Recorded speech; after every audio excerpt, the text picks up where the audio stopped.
Okay, so you're going to go ahead and take your spelling paper and you're going to label it with the categories that we've been talking about, the prefixes of pre, post,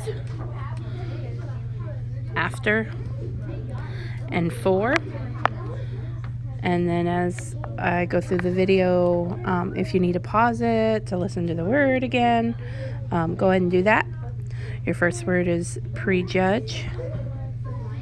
Make sure you put them in the right category, kind of like the sorts that I've been having you do. Afterword,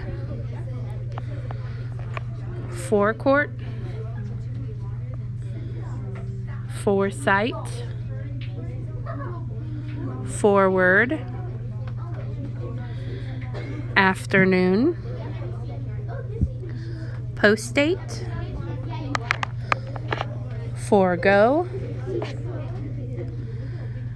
preposition, predates, forewarn, aftertaste, predetermine, postseason, forego, prefix, preoccupied,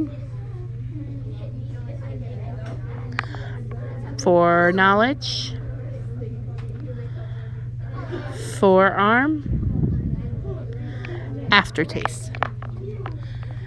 Make sure that your name is on your paper and go ahead and turn it back in. Re-listen if you need to for any that you missed.